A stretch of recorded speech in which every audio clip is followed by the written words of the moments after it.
everybody. Welcome to the talk, Consensus Everywhere. Failover is easy. Consistency is usually much harder. My name is Charly Batista. I am a Principal Solutions Engineer at EDB. So today we're going to talk about the compromise that we have between high availability and consistency. So what usually happens is we have the promise that we see here. So when you're going to talk to a cloud vendor, they're going to tell you, okay, our platform, it's a cloud native platform. So the database is going to heal themselves. The operator is going to take care of everything, right? If a pod needs to be restarted, if a leader action needs to be taken, that's going to be taken automatic. Failover is just handled. So we always hear self-healing, automatic failover, leader actions. So those are really nice, right? What could possibly go wrong for those kind of scenarios? The problem is the reality does not always follow what we have on the presentations, right, on the slide decks. And database, they are stateful applications. And stateful applications, they have some of unique behavior. For example, each node on the database, they might have their own history. Restart does not mean a clean state. And wall positions or binary position, depending on the database you're working with, they might call it differently. It really matters, especially when we have replication or when we have point-in-time recovery. So, for example, if we have one primary and multiple replicas, you don't want that more than one node receives the rights. So also in that case, if we're using replication lags is another real problem. Those things, they don't show on those nice presentation decks. So during this presentation, we're going to cover a few things. We're going to talk about consensus. We're going to talk about leader actions, so network partitions, and when split brain might happen. So we're trying to see a few fencing strategies, how we can deal with replications, and do some comparison between the tools that we're going to use here as an example. Okay, but what is consensus? So consensus, as we can see on the dictionary, is when a group of people, they agree on something, right? So, and on the database, is the same thing. On here, we're gonna have a group of softwares that they must agree on a single value, on a single decision. So, and we need to have a few things here. We need to have an agreement. So they need to agree. What they need to agree needs to be valid. So the agreed value has to come to be proposed from someone of those nodes. It cannot come just from invented out of the thin air, right? And we need to have a termination. So a decision needs to be made. It can't be waiting forever, right? So those are very important things that we need to take in mind, to be considered when we're talking about consensus. So, but why database need consensus? Well, imagine the situation. You have a primary, like we just have here, and the primary fails, it crashes. So in this example, we have two nodes. Which one gonna take the priority? Who's gonna be elected? And what happens if they both believe they can be elected?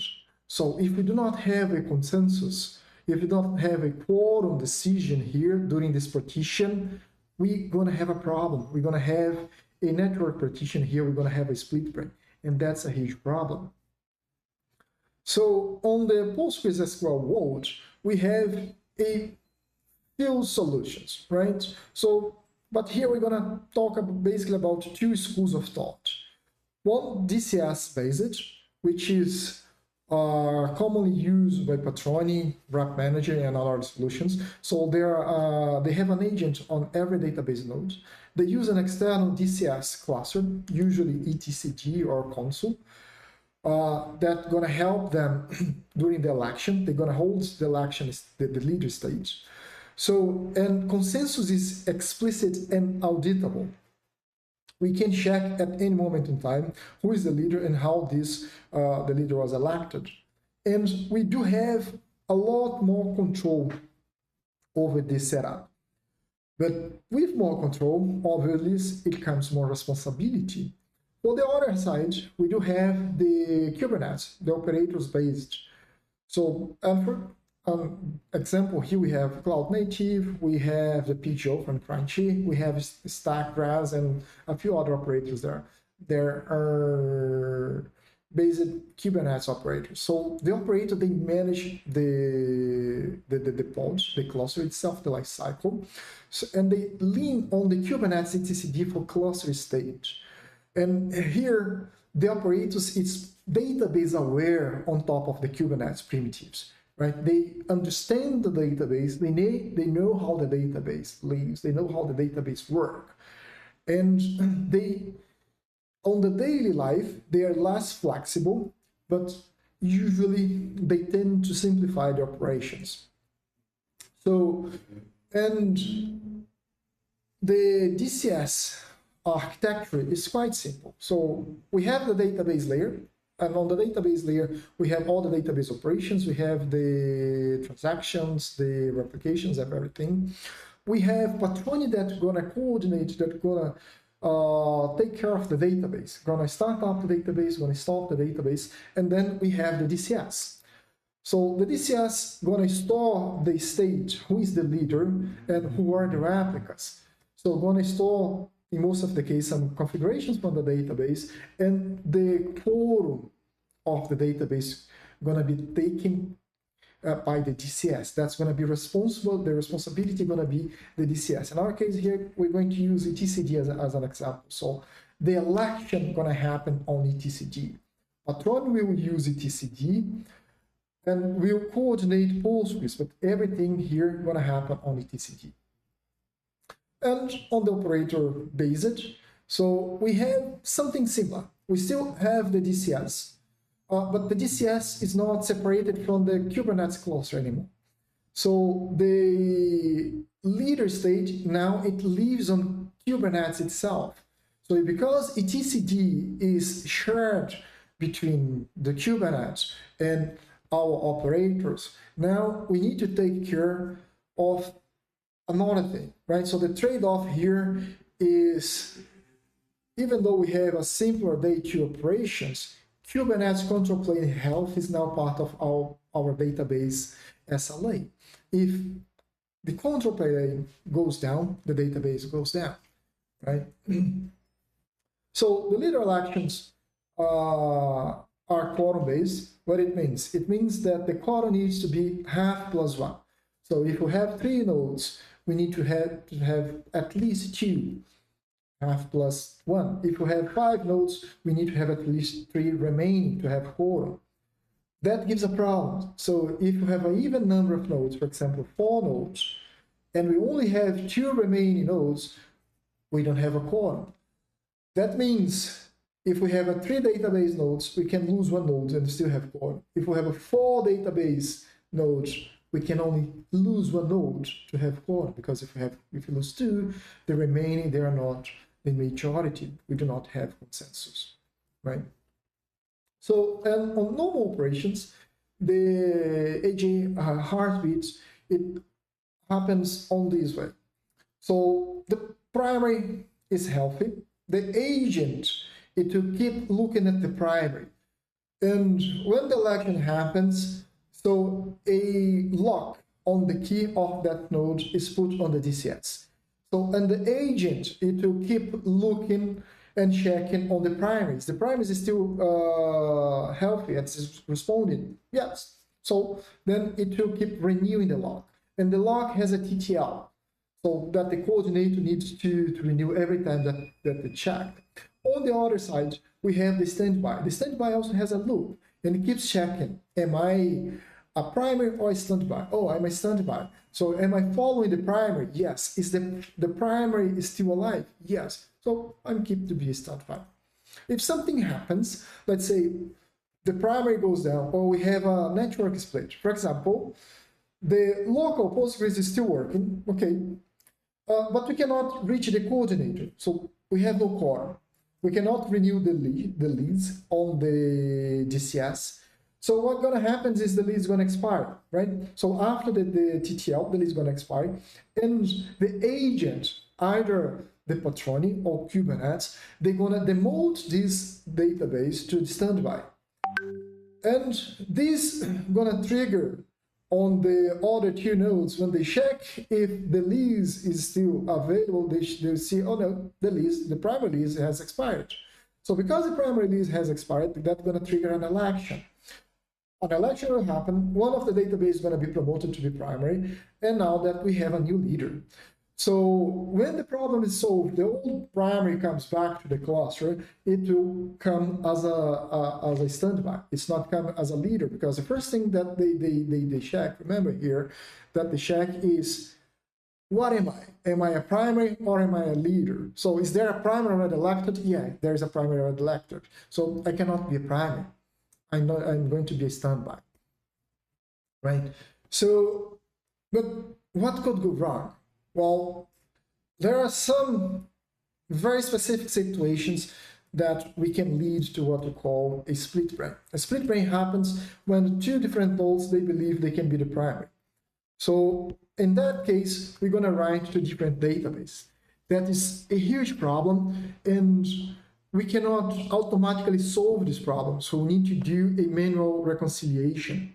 And the question is, how the tools that we have, they prevent the split brain to happen? Well, they usually work in a very similar manner. For example, on the Patroni side, they're going to write a leader key to etcd with a time to leave that for the default is 30 seconds. Then it will renew every X times. That's defined by the loop wait seconds. So usually 10 seconds by default. If the renew fails, Patroni stops Postgres writes before the TTL expires. Because Patroni, it puts a safety margin. The safety margin is the TTL minus 2 times the loop wait value. So the default value is it's going to give a 10 seconds safety margin. And when the problem happened, a atomic compare and sweep gonna happen, so that will make sure that only one node wins the promotion at that time. On the Kubernetes, it does work in a similar manner. So the operator gonna put a leader lock as well, and they're gonna reconcile loop. They will continually checking and validate the primary health. So if something happens and the lease time of the key expires, an election is triggered.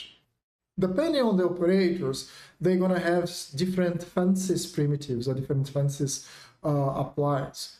So, for example, the old primary gonna be removed from the cluster topology.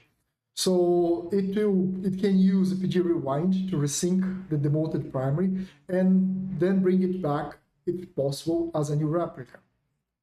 Talking about fancy, one thing that we need to make sure is that we stop the old primary. We really stop the old primary. So, and usually we cannot trust that the old primary is going to stop by itself. There are a few strategies. So we can have a software fancy. For example, the AJ agent can demote via pgctl stop, so and try to stop the database. So it can revoke connections via pghba. It can block via pgterminate backend, right? But that only happens if the agent is alive. We have a more harder stop that we can do a stonage, which is shoot the other node in the head, meaning kill the database. We can do, for example, kill -9 and kill the database instance, right? Make sure it's killed.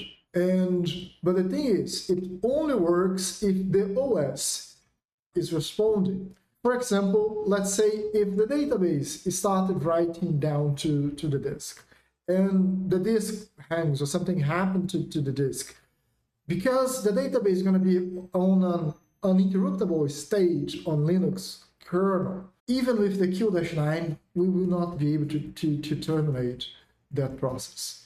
And in that case, we need to have a harder type of fencing. In some cases, for example, we can you just shut down the database, right? We can use a watchdog to do a really hard reset on the database. I mean, not on the database, on the software, on the OS, and then we just restart the whole machine, the whole box. In the case of Kubernetes, it will definitely restart the pod, right? So it's a hard reset, let's put on this way. And we have cloud fancy, for example, we can stop, terminate EC2. That's going to be similar to the watchdog. And we can detach the storage, the volume. So that hard, but we need to be careful on that one because detaching the storage on the volume storage while the database is trying to write going to cause a problem that I just mentioned. So because the database is trying to write to the disk and the kernel is trying to write to the disk and it's not available. So in that case, we'll need to eventually restart the instance anyways, right? So, but those are some examples of fencing that we can use. Another problem that is quite common is about replication. So let's say we do have a topology like I mentioned before with one primary and two replicas. The day the primary is working, it's fine. The standbys, they're all healthy. Controller just checked the standby a few seconds ago, and it's reported as a valid candidate. A problem crashes now on the primary. The problem is, if during that time where our tool just checked the replicas and the crash happened, if we have a few seconds of writes, and for whatever reason, let's say natural latency or whatever reason, our replica, he was not able to catch up with that one. We just lost data. So healthy means that the database is up and replicating. It does not necessarily mean the replica has all committed data. Depending on how we configure our replication, how we configure our databases, if we are working with a synchronous replication, we need to understand that we may lose some transactions. Those are the compromises that we need to keep in mind. The sync and the synchronous replication trade-off means we need to choose between durability and performance. There is no free lunch at the end of the day. If we are in an asynchronous mode, it means that we're going to have more performance because the primary does not need to wait for the replicas to replicate to get the data before it replies back to the application. On the other hand, the problem that they just mentioned that can happen. If our application means zero data loss, it means that we need to have a higher durability. We're going to probably use asynchronous mode on the database or on the controller side, or in some cases in both of them. And that needs to be explicit. We cannot just trust the database that's going to apply all the replicas. So here is a short comparison about the Kubernetes vast database aware tools. And meaning, when I say Kubernetes vast database aware tools, that database aware tools, there are also operators. So if we're just using a plain Kubernetes to run your database, those are the problems that you might have. So it's not one binary log aware. It doesn't understand the least and the quorum for the database. It's just trying to restart the database of the replica. I mean, if the primary hangs, just must restart the primary and doesn't check. So our solution needs to be database aware, needs to understand how the database works. We can either use a solution based on external DCS like Patroni or other solution, or we can use one inside of the Kubernetes itself, on a cloud-native solution like Cloud Native AG or other solution, because they are database aware. They understand how the database works. And don't be fooled about database aware tools. They also have their own costs and they also have their own problems, right? So I put here some gotchas that we might have on both of them. And a very important thing is, now we need to take care of at least two different types of cluster. When you're using Patroni, for example, the DCS needs to have their own high availability. Because if our DCS, if our ATCD goes down, the database is going to stop replying. At least going to stop replying on write mode. The database is going to still be there, but it's going to be read only in the best of the cases. And the same happens when going for full Kubernetes.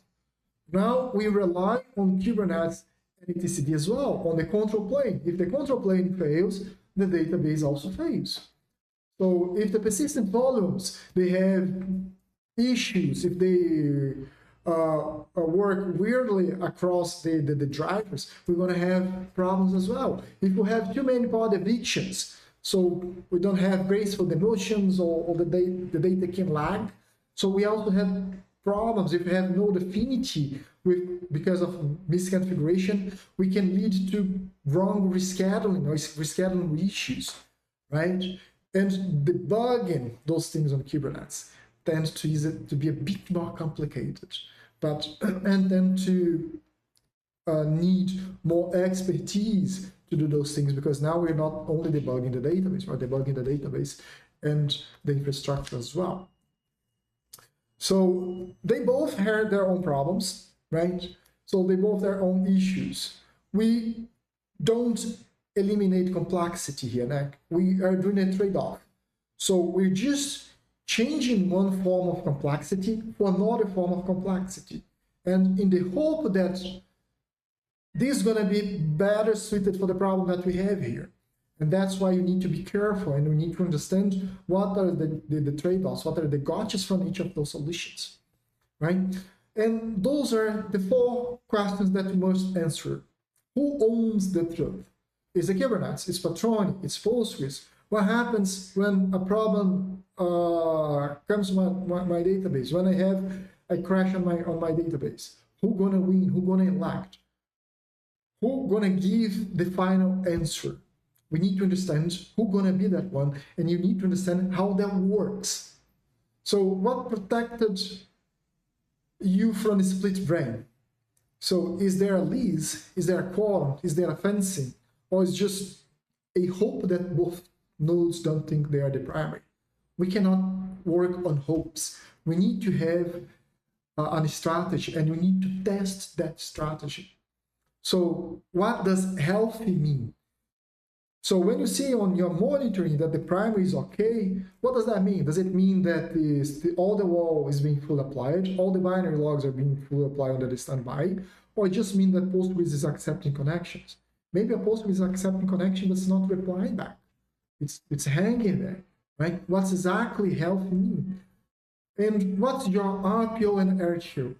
That's super important for you to decide what type of application we're gonna use, right? So, and how much data lag, how much lag we can accept? Can we, if we can accept any? Those are really 4 important questions that we need to answer. So this is a short comparison on what we discussed before.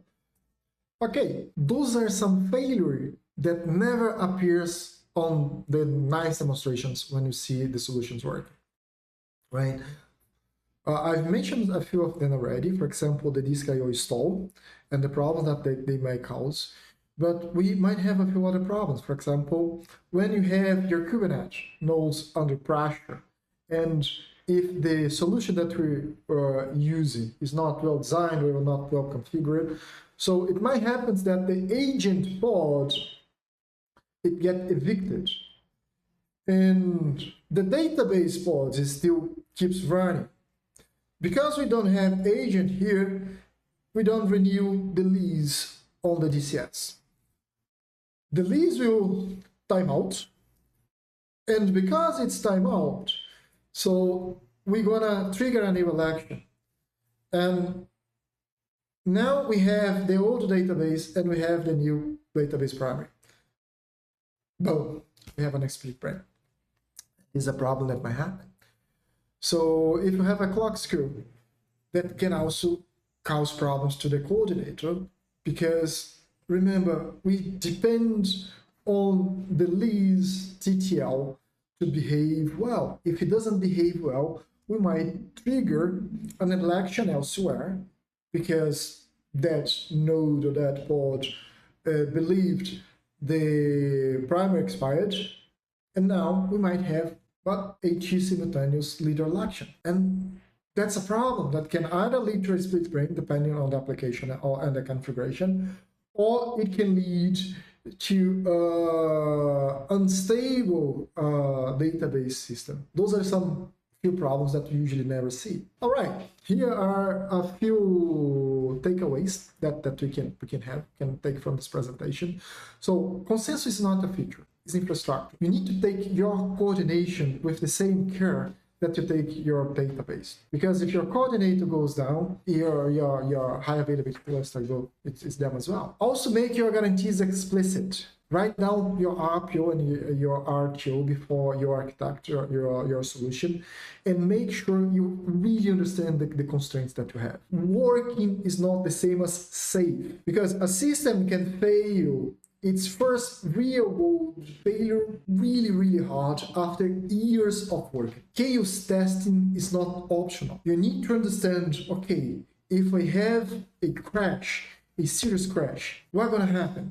How can I recover from that crash?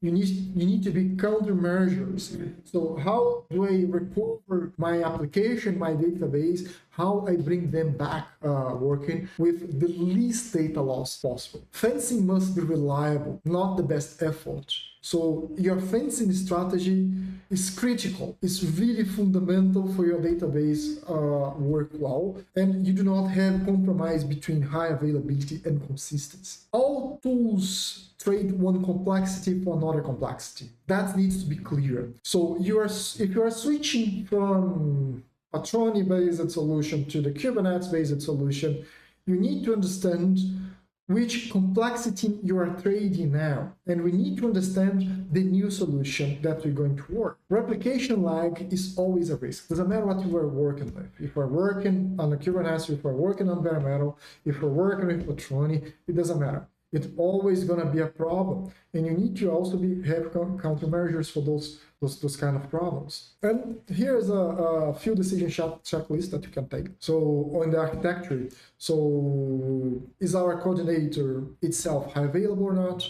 And do we have a documented fancy mechanism? Have we run a fire drill? Have you killed the primary under production loads? Do we understand what we need to do if we have a split brain, for example, right? So on the configuration side, do you understand how the TTL and the health loop, they work? How are the intervals? Do you understand well our RPO, and is the configuration using going to match the RPO and RTO we have, right? So we need to have those very clear, and they need to meet our expectations. And as a final thought here, cloud native database, they're really powerful, but only if we understand the cost of the guarantees they claim to provide.